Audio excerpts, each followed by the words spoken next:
2026 தேர்தல் வேட்பாளரை அறிவித்தார் எடப்பாடி.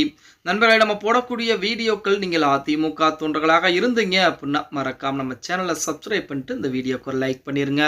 2026 சட்டமன்ற தேர்தலை பொறுத்த வரைக்கும் தமிழகத்திலே 4 முனை போட்டி, அதாவது அதிமுக பாஜக கூட்டணிகள், திமுக காங்கிரஸ் கூட்டணி கட்சிகள், தமிழர் கட்சி, தமிழக வெற்றி கழகம் என 4 முனை போட்டி என்பது இருக்க போகிறது. இந்த 4 முனை போட்டியை பொறுத்த வரைக்கும் நாம் தமிழர் கட்சி எந்த கட்சியுடன் கூட்டணி இணைவதற்கு வாய்ப்புகள் கிடையாது. அதே போல தமிழக வெற்றி கழகம் கண்டிப்பாக ஏதோ ஒரு கட்சியுடன் கூட்டணிக்கு வருவார்கள் அப்படிங்கிறது எந்த மாற்று கருத்தும் கிடையாது. அப்படிங்கிறப்ப அது மூன்று முனை போட்டியாகத்தான் மாற்றம் செய்யப்பட இருக்கிறது.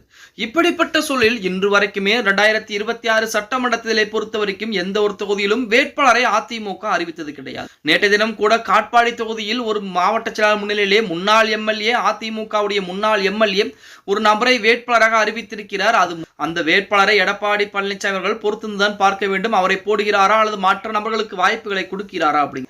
இப்படிப்பட்ட ஒரு சூழலில் 2026 ராஜ்யசபா தேர்தலிலும் அதிமுக சார்பிலே இவர்தான் போட்டி போட போகிறார் அப்படிங்கிற செய்திகள் என்பது வெளியாகி கொண்டு ராஜ்யசபா தேர்தலில் கட்சியின் விசுவாசிகளுக்கு அந்த தலைமை முடிவெடுத்து வேட்பாளராக களம் இறக்கிவிடும்.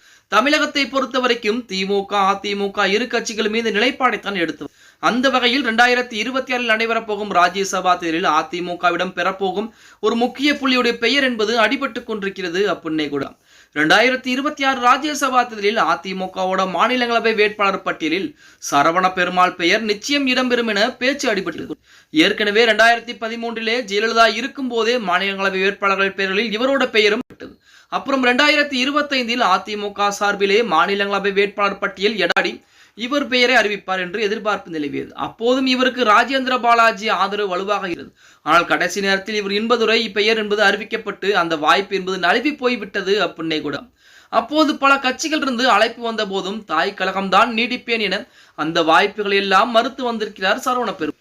கட்சியின் நீண்டகால பங்களிப்புக்காகவும் அவரது வஉசி இரத்தத்தான கழகத்தின் பங்களிப்புக்காகவும் கவனிக்கப்பட்டு வரும் சரவண பெருமாளுடைய பெயர் 2026 மாநிலங்களவை தேர்தலின் போது நிச்சயம் இடம்பெறும்.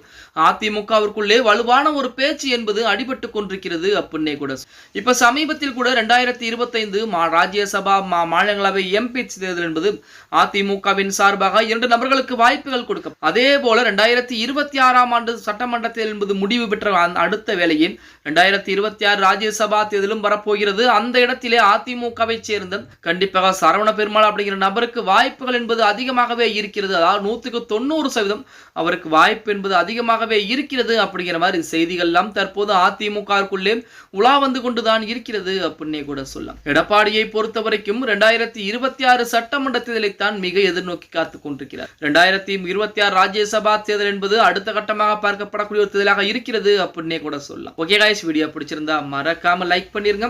அப்படி நம்ம ஃப்ரெண்ட்ஸ் அண்ட் ஃபேமிலிக்கும் ஒரு ஷேர் பண்ண மறந்துடாதீங்க.